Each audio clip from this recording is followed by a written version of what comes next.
Bonsoir, je suis Irène Picot-Philippe, présidente de l'Association française des polyarthritiques et des rhumatismes inflammatoires chroniques.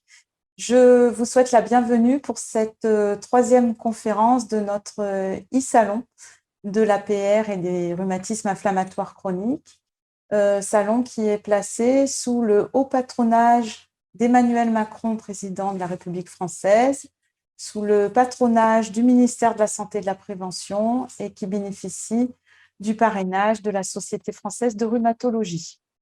Comme vous avez pu le voir en vous connectant ce soir, le programme du salon, ce sont des conférences, mais aussi, vous avez pu voir sur la plateforme, des rendez-vous en tête-à-tête que vous pouvez prendre avec des acteurs de notre association, notre assistant social, notre psychologue, des patients experts de votre maladie chronique, des représentants en région, et puis, quand c'est nécessaire, notre avocate.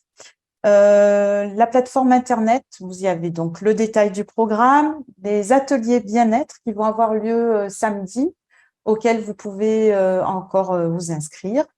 Et puis des espaces thématiques sur lesquels vous pouvez vous informer sur votre pathologie, les services de l'association, nos partenaires, dont les partenaires associatifs, France Asso Santé, l'AFA Crohn RCH, l'association Courir et le réseau Lutter contre la douleur Île-de-France et enfin France Psoriasis. Vous pouvez également, toujours sur la plateforme du salon, laisser un message sur le livre d'or. Et maintenant, place à la conférence de ce soir. Je vous rappelle que vous pouvez rédiger vos questions sur le chat. Si vous ne pouvez pas accéder au cadre permettant d'écrire votre question et que vous êtes en mode plein écran, il vous suffit de quitter le mode plein écran et vous retrouverez le cadre sur lequel vous pouvez écrire.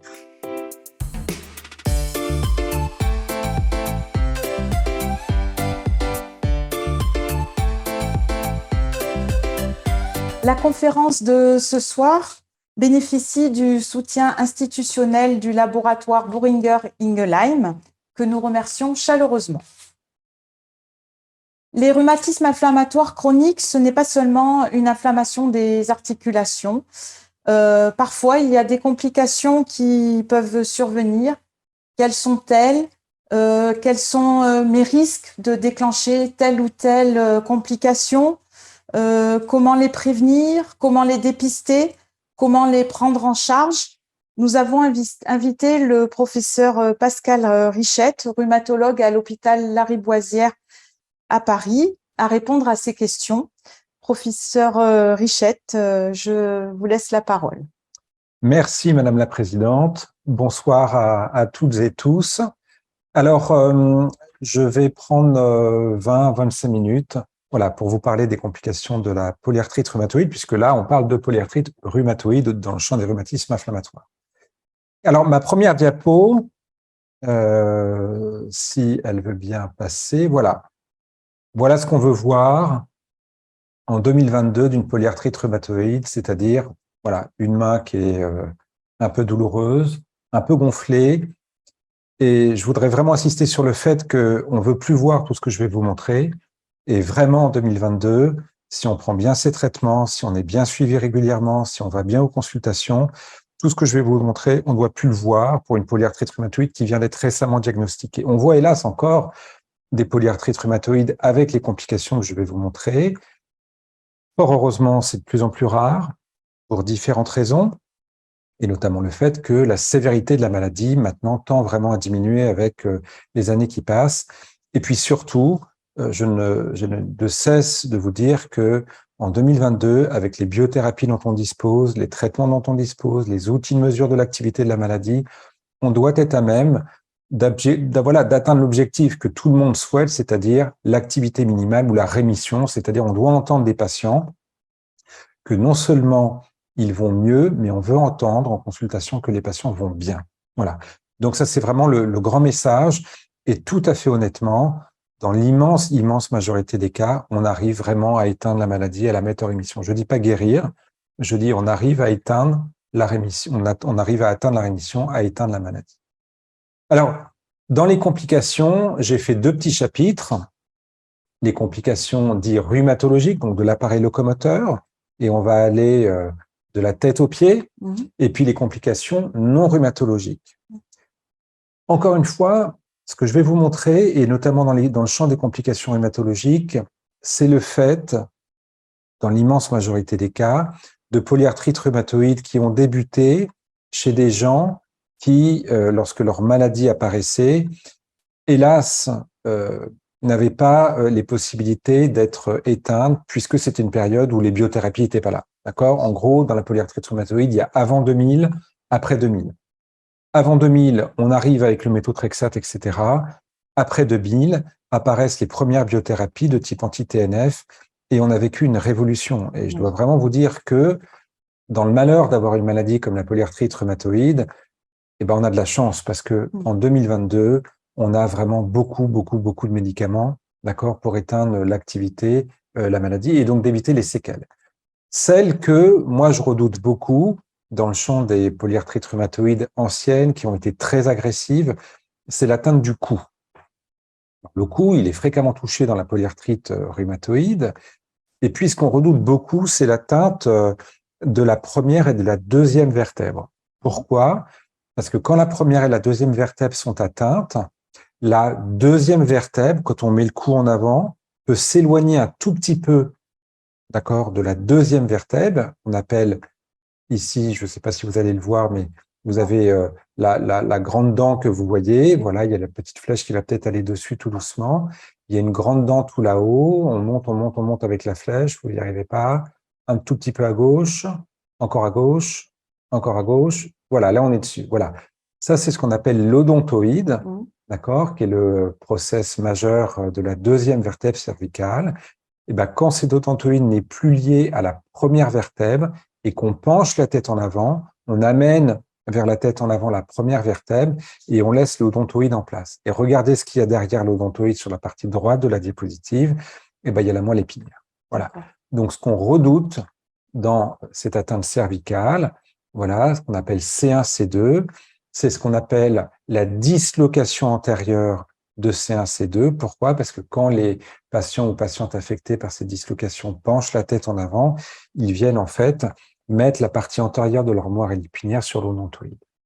Alors, le message que je dois dire, c'est que si vous avez une polyarthrite rhumatoïde avec des douleurs au cou, ne négligez pas cette affaire. Il faut absolument aller voir votre médecin, donc dans l'immense majorité des cas, un rhumatologue. Il faut faire des clichés du cou, il ne faut pas négliger ça. Et quand est-ce qu'on doit se mettre la puce à l'oreille et pas négliger cette atteinte-là? Surtout quand on a par exemple des difficultés à faire des petits mouvements fins avec les mains. D'accord? Si vous avez des difficultés à boutonner vos chemises, à faire, je sais pas, de la couture pour un homme ou pour une femme, si vous avez des difficultés à manipuler les petits objets, si à la marche, il y a une fatigabilité qui s'installe, d'accord, et que vous avez une polyarthrite sévère, etc., voilà, vous devez vraiment en parler à votre rhumatologue ou à votre médecin généraliste. Pourquoi ? Parce que c'est très important de faire un geste chirurgical avant que la moelle souffre, parce que le geste doit être préventif. Et si on fait le geste préventif, c'est-à-dire qu'on va bloquer le cou, d'accord, voilà, il n'y aura pas de séquelles. En revanche, si la moelle a déjà souffert et qu'il y a déjà les petites difficultés à faire les petits mouvements, les exercices fins, donc ce qui traduit le fait que s'il y a déjà une atteinte de la motricité fine, la chirurgie peut améliorer cette affaire, d'accord, mais dans l'immense majorité des cas, et tous les collègues en neurochirurgie nous le disent, le but de la chirurgie, c'est d'éviter que ça ne s'aggrave. D'accord ? Voilà. Donc, ayez vraiment ça à l'esprit, consultez rapidement, parlez-en avec votre rhumatologue, d'accord, de sorte que s'il y a quelque chose à faire, on le fait à un temps relativement précoce. Et vous savez, c'est tout simple à mettre en évidence, hein, c'est des clichés du cou, d'accord, qu'on fait en flexion et en extension. Alors, le cou, dans la polyarthrite rhumatoïde, c'est la grande atteinte. Hein, et puis, dans les autres rhumatismes inflammatoires, la spondylarthrite, le rhumatisme psoas, c'est plutôt le bas de la colonne vertébrale. Mais, on voit dans les polyarthrites rhumatoïdes sévères, dans les polyarthrites rhumatoïdes agressives sur un plan structural, on voit souvent ce que vous voyez là sur l'image, c'est-à-dire des espèces de dislocations du rachis lombaire, très douloureux, très handicapants, d'accord, dont on est à peu près certain que c'est vraiment lié à la polyarthrite rhumatoïde. On dit que la polyarthrite rhumatoïde, ça touche pas le bas du dos. C'est vrai qu'il n'y a pas plus fréquemment d'atteinte du bas du dos dans la polyarthrite rhumatoïde que dans la population générale, mais quand il y a une atteinte du bas du dos, quand les disques s'ouvrent ou les petites articulaires derrière, c'est plus sévère quand on a la polyarthrite rhumatoïde. Donc là, encore une fois, je ne vais pas vous dire que le bon contrôle de la maladie évite ça, mais encore une fois, c'est très important, je crois, voilà, de bien consulter votre rhumatologue s'il y a des douleurs de la région lombaire pour entreprendre un traitement dont je ne peux pas vous garantir qu'il va limiter la progression structurelle de la maladie, mais au moins, voilà, faire un bilan d'imagerie, proposer les thérapeutiques assez rapidement, etc., etc. Donc, de haut en bas dans les complications, on a celle qu'on redoute, l'atteinte C1, C2, d'accord, et puis en bas, les dislocations. Si je reviens tout doucement vers l'atteinte C1, C2, il n'y a pas que C1, C2. Hein. Il peut y avoir le rachis cervical moyen qui peut être touché, donc ça fait j'ai mal au cou. Et puis, il peut y avoir les toutes premières articulations du haut du cou qui font que on a mal en rotation de la tête. Voilà. Ça, c'est très évocateur d'une atteinte spécifique de la polyarthrite rhumatoïde. Donc, ne négligez pas. Et ça veut peut-être dire d'ailleurs que la polyarthrite n'est pas bien complètement contrôlée. D'accord? Ça peut être un signe d'alerte pour le rhumatologue et puis pour le patient, bien évidemment. Donc, ne négligez pas. L'atteinte C1, C2, ça peut être vraiment sévère. Alors, ensuite, il y a les autres grandes pathologies rachiliennes qu'on observe dans la polyarthrite rhumatoïde. Celle qu'on voit quand même beaucoup et qu'on vraiment on devrait plus voir ça, c'est les tassements vertébraux. Alors pourquoi la polyarthrite rhumatoïde fait que on a les vertèbres qui se tassent?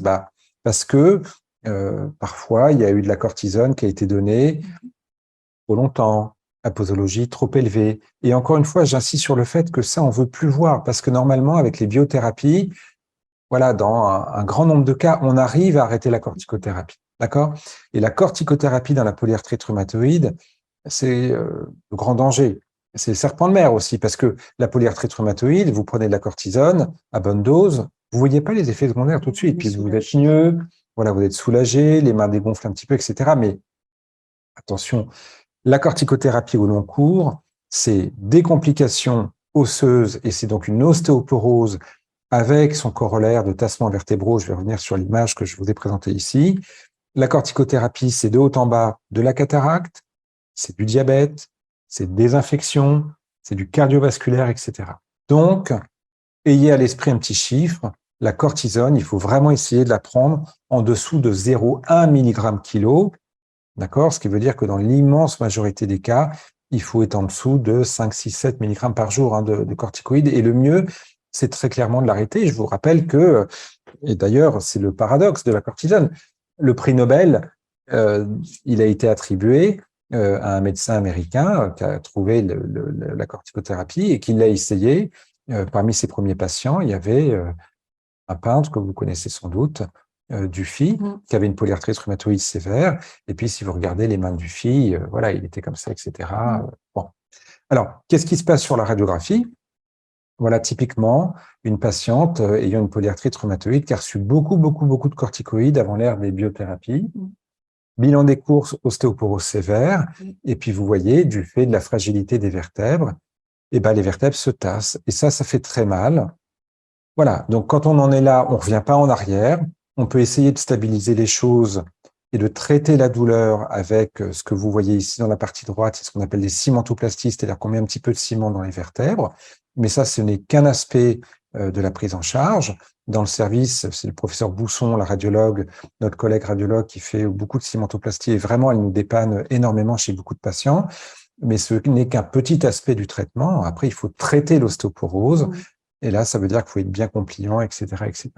Donc, l'autre complication qu'on voit quand même assez fréquemment, c'est l'ostéoporose avec son risque de fracture, les tassements vertébraux et puis les fractures périphériques. Et puis, je vous rappelle que celles qu'on redoute beaucoup, hein, c'est les fractures du col fémoral, du col huméral, etc. Donc, l'ostéoporose, elle peut venir aussi en dehors de absolument. La polyarthrite rhumatoïde, c'est un facteur de risque, d'accord, d'ostéoporose, j'allais y venir.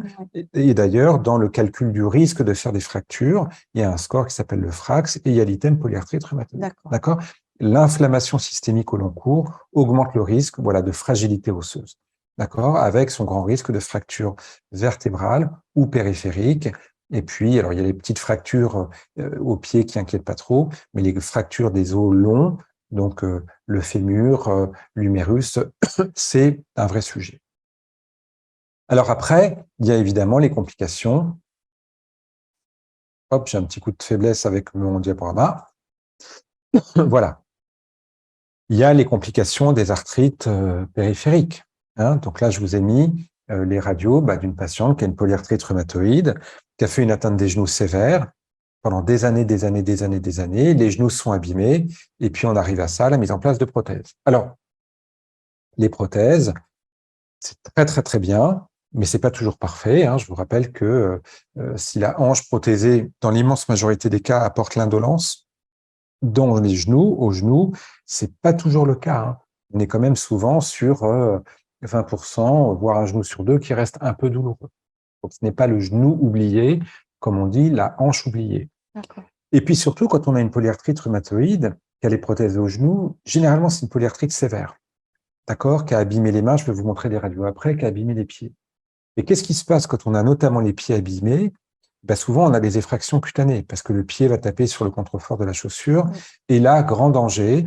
Grand danger, pourquoi? Parce que quand on a une effraction cutanée, ça peut être la porte d'entrée à des bactéries. Vous savez que la peau, elle est recouverte, on est tous recouverts de bactéries.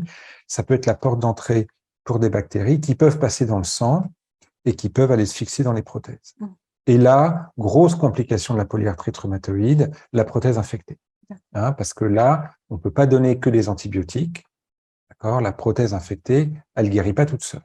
Pour retirer la prothèse? Alors voilà, donc on arrive dans des stratégies de prise en charge qui sont assez complexes.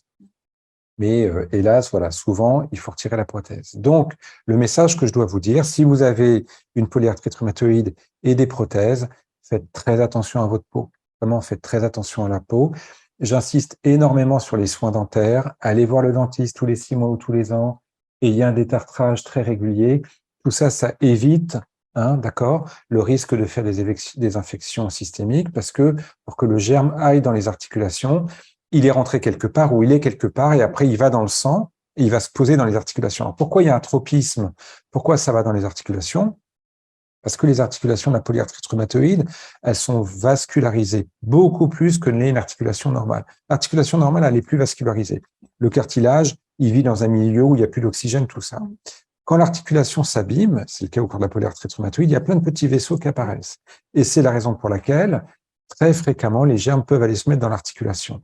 Alors, si ça se met dans l'articulation, ça fait ce qu'on appelle une arthrite septique, ça va dégrader l'articulation. Cette articulation, va falloir un jour l'opérer, lui mettre la prothèse. Et puis, le même scénario pour se reproduire, et le germe, il peut aller dans la prothèse. Et là, c'est la catastrophe, donc il faut être très vigilant. Donc, le grand message que je dois vous donner aussi, pour éviter cette complication-là infectieuse, soyez très précautionneux, d'accord, sur les lésions que vous pouvez avoir au pied, sur la peau, et puis allez voir le dentiste, traînez bien les infections ORL quand il y en a, etc., etc. Alors ça, c'est l'extrême, voilà, le genou qui a été très abîmé, on va lui mettre la prothèse, et ça, on veut plus voir, hein.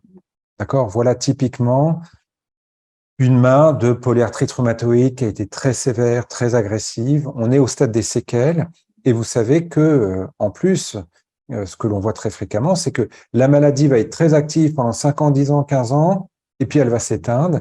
Et puis là, on a ce qu'on appelle les PR burn-out, c'est-à-dire qu'on a des PR qui sont au stade de séquelles, qui continuent à générer des douleurs. Et là, pour le rhumatologue, c'est pas simple, parce que ces polyarthrites rhumatoïdes éteintes sur le plan de l'inflammation continuent à faire mal, et pour des raisons évidentes que vous voyez sur la radio. Et la difficulté pour le rhumatologue, c'est de ne plus vraiment exposer ces patients à des médicaments agressifs dont ils pourraient avoir les effets secondaires sans les bénéfices parce que la maladie est éteinte. Et avec les biothérapies, on cible l'inflammation surtout. Voilà. Donc là, on arrive dans un scénario en plus sur le plan thérapeutique qui est pas commode. Donc, on veut plus voir ces images. Et je vous redis, en 2022, une polyarthrite rhumatoïde qui débute, la probabilité de faire ça, elle est infime. Si vous êtes bien suivi, si vous allez bien voir votre rhumatologue, d'accord? Si on a bien un calcul de l'activité, vous savez, on utilise un score qui s'appelle le DAS28, avec toutes les biothérapies au jour d'aujourd'hui. Et puis, si on vous traite très tôt, le message, il est là aussi. Je vous rappelle qu'il y a ce qu'on appelle la fenêtre d'opportunité. Dès que la maladie est diagnostiquée, il faut aller voir un spécialiste. qui très vite va mettre en route un traitement de fond. Et puis la pierre angulaire du traitement de fond dans la polyarthrite rhumatoïde, vous savez, c'est le méthotrexate. Et on a vraiment les moyens d'éteindre complètement. Et cette image, on ne veut plus la voir. Alors oui, cette image, elle est compliquée, voilà, parce que vous doutez bien qu'il y a les douleurs et puis il y a la fonction. Donc, quand vous avez une main qui est très abîmée, eh ben, vous avez du mal à ouvrir la bouteille, vous avez du mal à mettre la clé dans la serrure, vous avez du mal à vous habiller. Donc, quand on en est là, eh ben, il faut faire appel aux ergothérapeutes, hein, d'accord? Et puis, il y a plein de petits moyens pour vous aider dans la vie de tous les jours, en adaptant les tire-bouchons, les bouteilles, les clés, etc. Donc là, on est au stade de séquelles et on veut plus voir ça. Donc ça, c'est la main, et vous savez que la main, c'est la partie du corps absolument indispensable pour l'appréhension, etc. Et sur la diapositive suivante, on va voir aussi que le drame, il peut être au pied, hein. Voilà, et encore une fois, ça, on ne veut plus voir. Donc, c'est un pied rhumatoïde avec une atteinte du médio-pied. Donc là, vous voyez qu'on a été obligé de mettre des agrafes pour bloquer tous les os. Vous voyez que la plupart des orteils sont très abîmés. Donc, quand on a deux pieds comme ça, eh ben, se déplacer, c'est pas simple. Voilà, c'est pas simple, il faut un chaussage adapté. Et puis, encore une fois, ça, très souvent, hein, c'est une porte d'entrée à des infections. Donc, grand danger, infection, le germe va dans le sang, il peut aller se mettre dans les articulations, il peut se mettre au niveau des prothèses. Donc voilà, encore une fois, des images qu'on ne veut plus voir. Diapositive. Alors ça, c'est vraiment, nous, ce qu'on redoute le plus, hein, vraiment infection des articulations. Alors, qu'est-ce qui va favoriser l'infection des articulations quand on a une polyarthrite rhumatoïde? Les foyers infectieux. Hein, donc, j'insiste beaucoup vraiment sur les soins dentaires.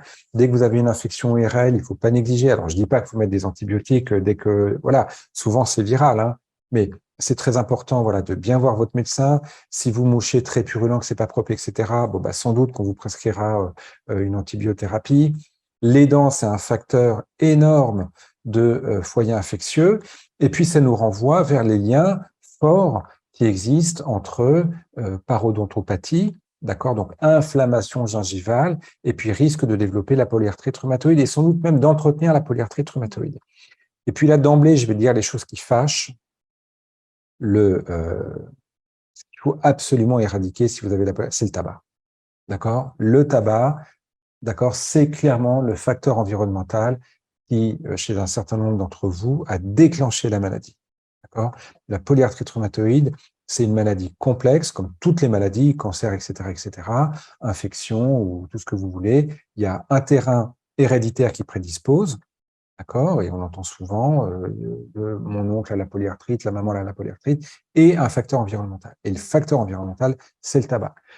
Et le tabac, ça va rajouter des complications à la polyarthrite rhumatoïde. Je vais vous dire un petit mot tout à l'heure sur ça. Voilà, avec un mauvais état dentaire. Donc, vous voyez le cercle vicieux qui est un petit peu en train de s'installer. Bon, un petit mot sur les vaccins, période Covid, c'est un e-salon. Franchement, n'oubliez pas de vous vacciner. D'accord? Alors, les vaccins, là, c'est contre les virus, contre le Covid, c'est aussi contre le pneumocoque. Et le pneumocoque, quand on a une polyarthrite rhumatoïde, il peut faire de vilaines infections pulmonaires. Donc, n'oubliez pas de vous vacciner pour ne pas avoir ces complications infectieuses. Et la grippe. Et la grippe, bien évidemment, et voilà, tout ça, ça va arriver là dans les semaines qui viennent. Alors, la grippe, c'est pas le virus de la grippe qui envoie les gens en réanimation, c'est la surinfection bactérienne qui apparaît après l'infection à un virus influenzae. La corticothérapie, la corticothérapie, c'est très clairement un facteur de risque d'infection parce que ça immunodéprime, ça fragilise la peau. Vous savez, cette peau parchemin qu'on observe chez les patients ou patienteux qui ont eu beaucoup de cortisone pour la polyarthrite rhumatoïde. Ça immunodéprime, ça fait voilà, plein de facteurs de risque de s'infecter. Donc, attention aux infections des articulations parce que ça vous emmène à l'hôpital, il faut être hospitalisé, on se retrouve dans un lit pendant 2-3 semaines, l'articulation est détruite, etc., etc. Diapositive. Alors, maintenant, si je glisse tout doucement vers les complications non rhumatologiques, même chanson, hein, c'est des choses qu'on voit, sauf quelques cas que je vais vous montrer, on voit quasiment plus. Pourquoi? Parce que, alors là, il y a effectivement l'efficacité des traitements, et puis la maladie, elle a changé de visage. En 2022, honnêtement, une polyarthrite rhumatoïde qui vient d'être diagnostiquée, c'est plus du tout la polyarthrite rhumatoïde il y a 20-30 ans, hein, ce qui veut dire que dans l'environnement, il y a des choses qui ont changé, il y a peut-être un virus qui a changé, d'accord, qui peut déclencher la maladie, Il y a peut-être une hygiène bucco-dentaire, d'accord, qui est meilleure. On peut tout imaginer, hein. Il y a peut-être les filtres des cigarettes aussi pour ceux qui fument, qui font que bah, voilà, certains produits passent moins dans les poumons, etc., etc. Donc, je ne suis pas en train de vous dire que avec les filtres, ça va bien, hein, bien sûr que non, mais voilà, il y a des éléments qui sont avancés pour expliquer le fait que la maladie, elle est quand même beaucoup moins sévère. Épisclérite, voilà, si vous avez un œil rouge et douloureux, d'accord, et que vous avez la polyarthrite, pensez-y, hein, d'accord? Ça peut ne pas être la petite conjonctivite, ça peut être une complication de la polyarthrite rhumatoïde, très rare, mais vous devez y penser, vous ne négligez pas cette affaire, et n'oubliez pas d'aller voir rapidement le médecin, et puis surtout l'ophtalmo si besoin, d'accord? Une chose qu'on voit quand même fréquemment, quand je dis fréquemment, c'est 10 à 20%, hein, c'est le fameux syndrome SEC, donc le syndrome de Gougerot-Sjögren, d'accord, qui est présent, voilà, qui complique 20 à 30% des polyarthrites rhumatoïdes. Cette affaire, ça fait quoi? Ça fait que les larmes se tarissent, donc les glandes lacrymales marchent moins bien, les glandes globalement marchent moins bien, dont les glandes lacrymales et les glandes maxillaires. Donc vous faites moins de larmes, moins de salive. Donc on y pense quand les yeux collent un petit peu le matin au réveil, hein, quand il y a un petit peu de croûte au réveil, et puis la bouche, tout de suite on le voit parce qu'on a la bouche sèche en permanence. Donc ça, il ne faut pas le négliger non plus parce que les yeux secs, c'est la porte ouverte à plein de petites pathologies des yeux. Hein. D'accord? Donc c'est très important de bien mettre les larmes artificielles, etc. Et puis la bouche sèche, c'est un facteur de risque de carie. Donc là, encore une fois, on retombe dans la parodontopathie, etc., etc. Donc ça, c'est une complication, le syndrome SEC, qui est pénible pour la qualité de vie, qui n'est pas gravissime, mais il faut s'en occuper. Hein. Épisclérite, œil rouge et douloureux, il faut filer voir l'ophtalmo ou le médecin qui s'occupe de vous, le médecin généraliste. Diapositive. Alors voilà, un sujet dont on parle beaucoup actuellement, qui est le sujet de collègue et ami Philippe Dieulet à Bichat, c'est le poumon. Oui. Alors, est-ce que c'est le poumon qui déclenche la polyarthrite ou la polyarthrite qui fait du poumon? Voilà, Philippe, il travaille beaucoup sur ça en ce moment. Alors, on dit que sur les images, hein, c'est présent dans 10 à 20% des polyarthrites rhumatoïdes. Est-ce que chez 10 à 20% des polyarthrites rhumatoïdes actuellement, on a des signes cliniques de poumons qui se fibrosent un peu? Non. Mais néanmoins, voilà, chez quelques patients, cette affaire est sévère. Donc, c'est important, voilà, quand on a une polyarthrite rhumatoïde, de partager avec son rhumatologue des données cliniques sur le poumon. Est-ce qu'on tousse? Est-ce qu'on est essoufflé quand on monte les étages, etc. Et dans ce cas-là, c'est complètement justifié d'avoir une exploration pulmonaire. Voilà. Donc, ça, c'est une complication non rhumatologique qu'on voit encore. Tout à fait honnêtement, des formes sévères, elles sont très, très, très, très rares, mais on voit encore. Donc, ne négligez pas cet aspect pulmonaire au cours de la polyarthrite rhumatoïde. J'ai remis mon attention tabac, parce que c'est impératif d'arrêter de fumer quand on a la polyarthrite rhumatoïde, hein, pour toutes les raisons que j'ai dites. Je vous rappelle que le tabac, c'est tous les cancers, vous pouvez les lister, ça vous augmente le risque de cancer. Le poumon, on n'en parle même pas, bien évidemment. Le tabac, c'est un facteur de risque d'ostéoporose, notamment chez l'homme. Hein, la plupart des polyarthrites rhumatoïdes qu'on voit très sévères chez l'homme avec une ostéoporose, c'est des polyarthrites rhumatoïdes qui affectent les patients qui fument. Le tabac, c'est du cardiovasculaire. Et puis, je vais vous dire un chiffre horrible, hein, mais qui est vrai. Hein. Une personne sur deux qui fume va mourir du tabac. Voilà, ça, c'est des chiffres qui tombent en ce moment. Une personne sur deux qui fume.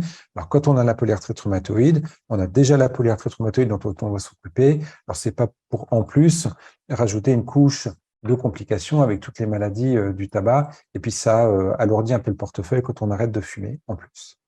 Donc, complications pulmonaires, on en parle. Vraiment, en ce moment, on en parle. Est-ce que c'est un gros sujet d'inquiétude? Non, sauf chez de rares patients, voilà, qui ont des images comme on les voit là. Diapositive.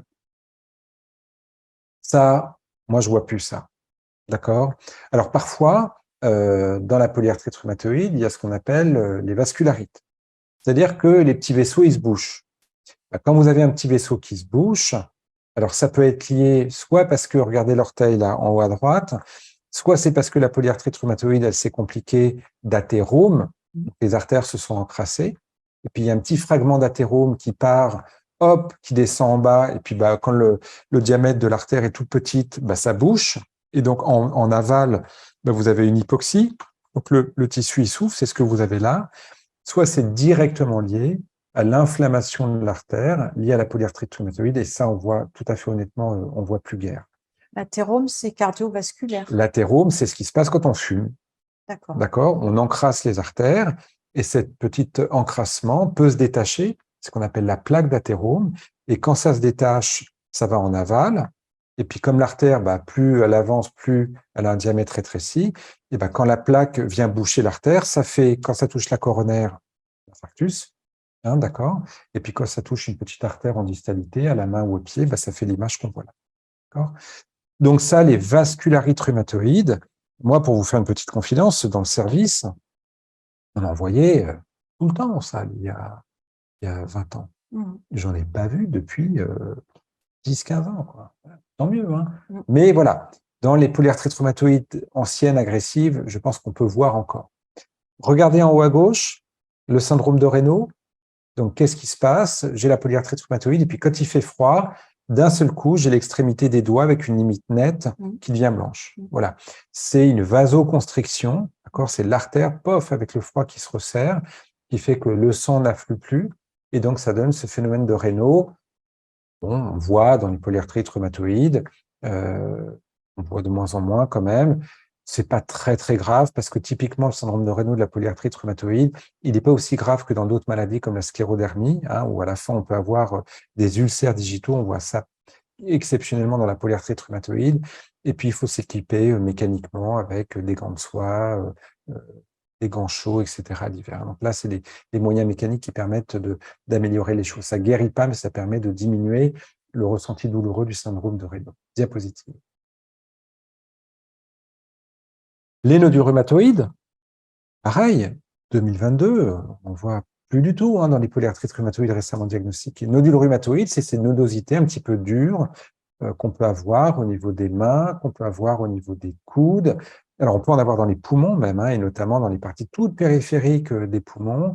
Donc, ça inquiète. Chez les patients qui fument, on se dit, oh là là, c'est le cancer. Bon, voilà, on arrive dans des choses un peu compliquées. Nodules rhumatoïdes 2022, voilà, on ne veut plus voir ça.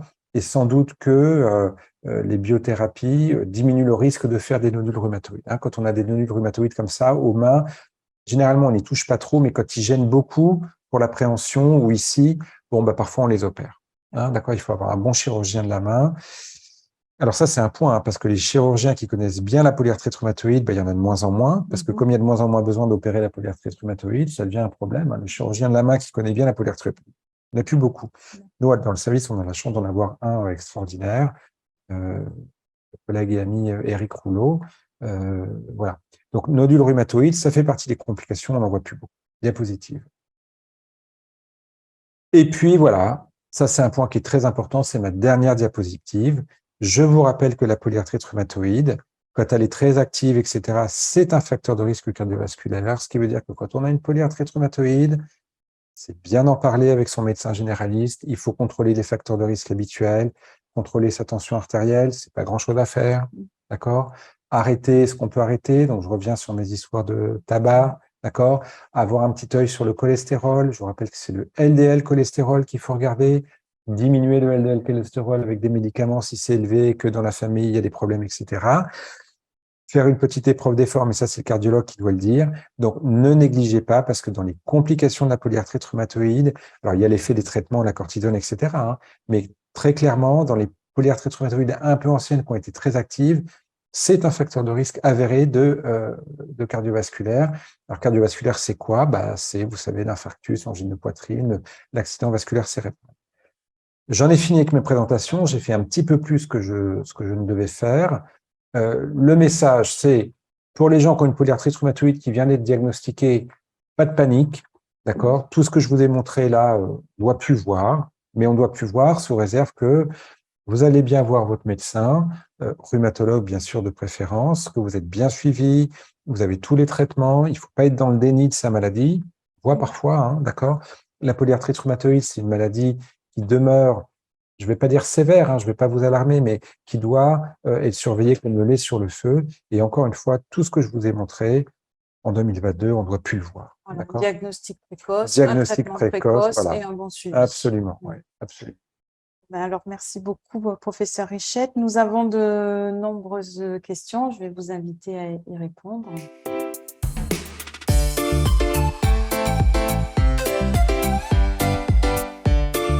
Alors, suite à une prise en charge à un stade sans atteinte articulaire, au bout de combien de temps en moyenne les déformations apparaissent-elles? Normalement, on ne doit pas avoir de déformation apparaître. Voilà. Est-ce que les complications dont vous avez parlé, notamment sur C1, C2, sont également valables dans la spondyloarthrite axiale? Pas du tout. Dans les spondylarthrites axiales, le risque, c'est l'ankylose. Donc là, ce qu'on a vu, c'est que les vertèbres se désolidarisent les unes des autres. D'accord? Dans la spondylarthrite, elles fusionnent. D'accord? Donc le risque n'est pas le même. Cela étant, si je rentre un tout petit peu dans le détail, la spondylarthrite très sévère, ça peut donner ce qu'on appelle une colonne bambou, d'accord, qui devient fragile comme un bâton de craie. Et parfois, ce qu'on voit, c'est que le patient qui a une colonne bambou qui tombe, il se fracture la colonne vertébrale comme un bâton de craie. D'accord? Voilà. Mais là, on est dans des choses très rares qu'on ne veut plus voir non plus. Est-ce que les traitements entraînent un sur-risque de développer d'autres maladies qui peuvent réduire l'espérance de vie? Non. Bénéfice-risque des biothérapies dans la polyarthrite rhumatoïde. Bénéfice, on est là. Les risques, on est là. Hop, je monte ma main. Voilà. Très clairement, tous les traitements ont des effets secondaires. Oui. Si vous prenez du paracétamol, il y a des effets secondaires. Si vous prenez de l'aspirine, il y a des effets secondaires. Mais quels sont les bénéfices des traitements dans la polyarthrite rhumatoïde? Ils sont 1 milliard de fois supérieurs au risque. D'accord? Tous les traitements qu'on va vous prescrire, le méthotrexate, tout ce que vous voulez, les biothérapies, ça a des effets secondaires. Ce qu'il faut, c'est les connaître, bien en parler avec son médecin, faire ce qu'il faut faire pour atténuer le risque de faire des événements secondaires. Avec les biothérapies, en gros, c'est les infections. D'accord? Les infections, pour vous dire les choses, avec les biothérapies chez quelqu'un qui a une jeune polyarthrite rhumatoïde, on n'en voit quasiment pas. Les pépins, on les a vus, toujours pareil, ce que je vous ai dit, sur les polyarthrites rhumatoïdes très anciennes qui est détruite, etc. C'est pour ça que j'insiste beaucoup sur enlever tous les foyers infectieux qui peuvent être enlevés. Ne négligez pas vos dents. D'accord? C'est un foyer infectieux qui est énorme. N'oubliez pas de vous vacciner, etc., etc.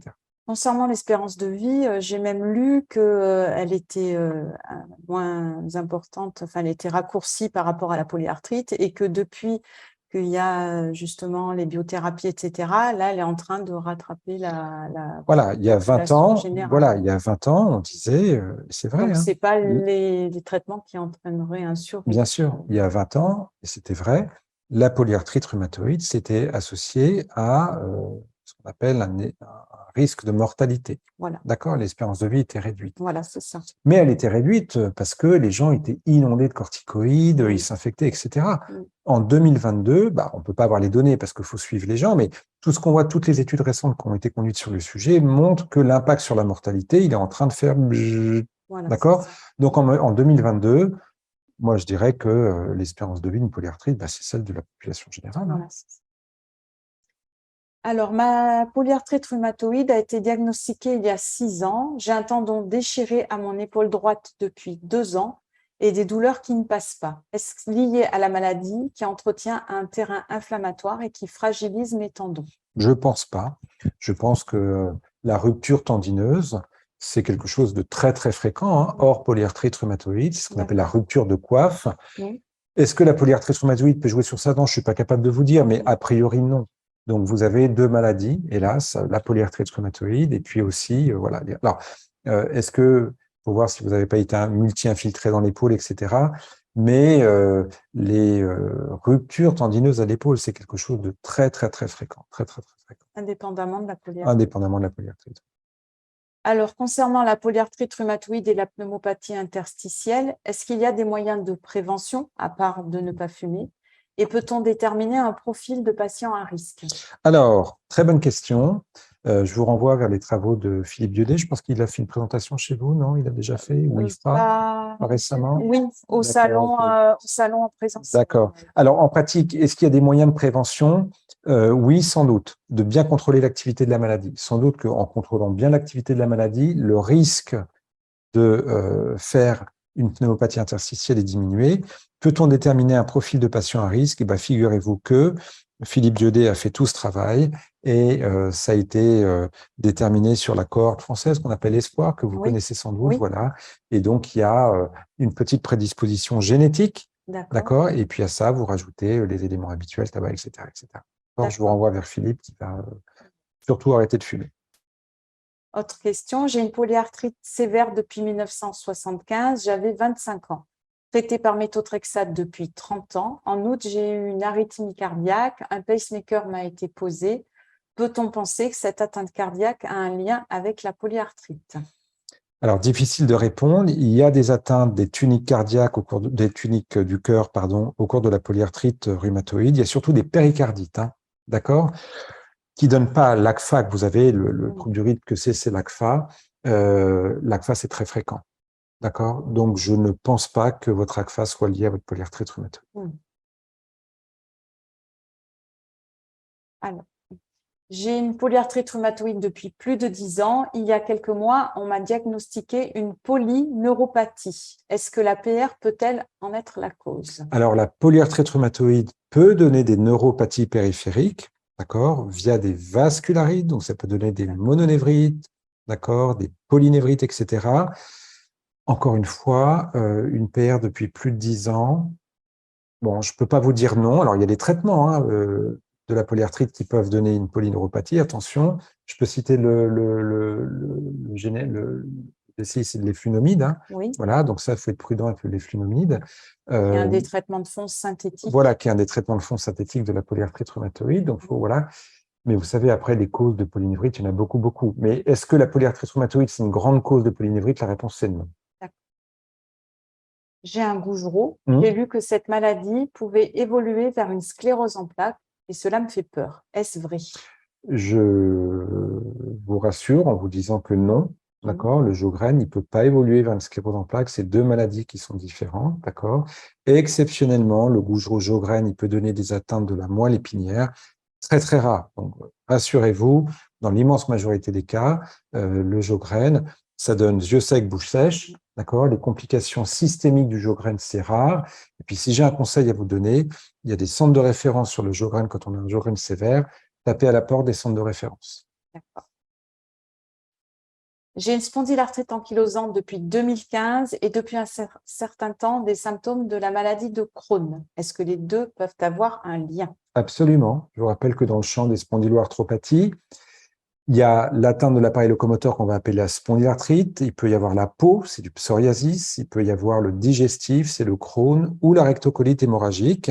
Et puis, il y a les yeux avec l'uvéite. Sur la peau, il peut y avoir la maladie de Burnet. Donc, tout ça forme un ensemble voilà, qui laisse à penser qu'effectivement, si vous avez une spondylarthrite et que vous avez des symptômes digestifs, ça ne veut pas dire que c'est le Crohn, hein, mais il faut aller voir le gastro, lui en parler, décrire vos symptômes, et puis je pense que très rapidement, enfin au moindre doute, il y aura une coloscopie qui seule permettra de dire Crohn ou rectocolite hémorragique.